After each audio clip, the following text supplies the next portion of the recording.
অনেকেই ভাই সবাই আমারে বলে ভিডিও করার টাইমটা কোন সময় পান আপনি।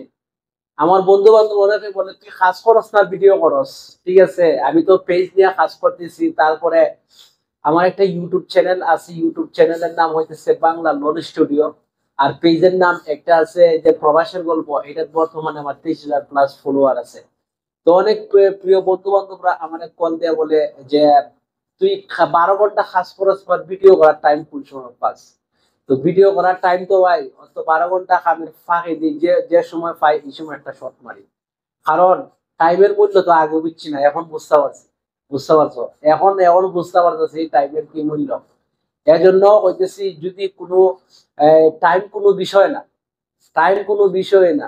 যদি তোমার মনের মাঝে আগ্রহী থাকে, তুমি পেজ নিয়ে কাজ করতে কিংবা প্রোফাইল নিয়ে যদি কাজ করো, প্রোফাইল থেকে তোমার পেজটা তৈরি হয়।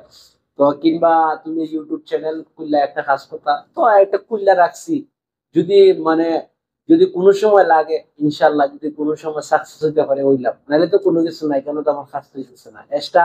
আমি তো পাশাপাশি জব করতেছি, তারপরে আমি ভিডিও করতেছি। এমন না আমি তো একজন প্রফেশনাল প্রফেশনাল ব্লগার।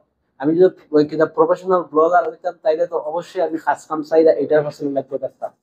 তো এক্সট্রা আমি কাজ করে কাজের পাশাপাশি আমি কিন্তু এখন বর্তমানে ভিডিও ভিডিও করতেছি। আর তো 12 ঘন্টা ডিউটির পরে অত যে সময় সময় পাই, ওই সময় আমার আহ, একজন সাথে আছে আমার প্রিয় বন্ধু মুতালি, তারে আমি মাঝে মধ্যে বলি। সে আমার ক্যামেরাম্যান মুতালি, প্রায় সময় সে ওই একটা ভিডিও করে দেয়। তো সে দেয় ভিডিও, তো মাঝে মধ্যে তাকে আপনারা দেখেন। তো সে আমার একটু ভিডিও, আমার ক্যামেরাটা ধরে, আমি একটু ভিডিও করি। তো 12 ঘন্টা পরে ডিউটির পরে কিন্তু অনেক সময় পাই। 12 ঘন্টা ডিউটির পরও আমি মানে এরকম ভাবে মানে ভিডিও করতে থাকি, যে একটু সুযোগ পাইলেই আমি মানে একটু শর্ট দিই। তো 12 ঘন্টার পরেও যদি অনেক সময় থাকে, অনেক সময়টা আমার মাঝে মাঝে থাকে। তো এই সময় চেষ্টা করি ওই দেখি ভালো ভালো যদি কোনো কিছু আমার প্রিয় বন্ধুগুলার একটু মেসেজ দিতে পারি, তাইলে তো অনেকটা ভালো হয়। যদি আহ, তারা আমার কাছে কোনো কিছু মানে বিনোদন পায়। আর প্লাস সাথে সাথে আমি দেখো এখন কিছু ইউনিক ভিডিও বানাই, এগুলা যদি ভালো লাগে অনেকেই, যদি ভালো লাগে অবশ্যই সবাই লাইক কমেন্টস করবে। একবার না একবার হলে অবশ্যই সাকসেস হবো, এটার চেষ্টায় আমি আছি। যেহেতু অন্য সবাই পারে, ইনশাল্লাহ আমি কেন পারবো না? যেহেতু তোমার মধ্যে যদি কারো মধ্যে যদি প্রতিভা থাকে, তুমি অবশ্যই সেটা তুইলা ধরো। সেটা তুইলা ধরা কোনো, এটা কোনো খারাপ না।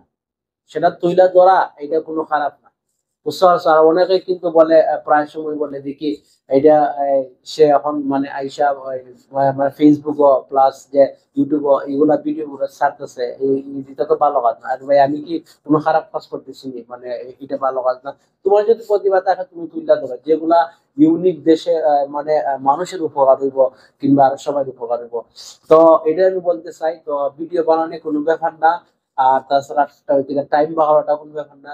ডিউটির পাশাপাশি আপনারা মানে ভিডিও করতে পারেন, কোনো সমস্যা নেই। ভালো থাকবেন, সুস্থ থাকবেন, আল্লাহ হাফেজ।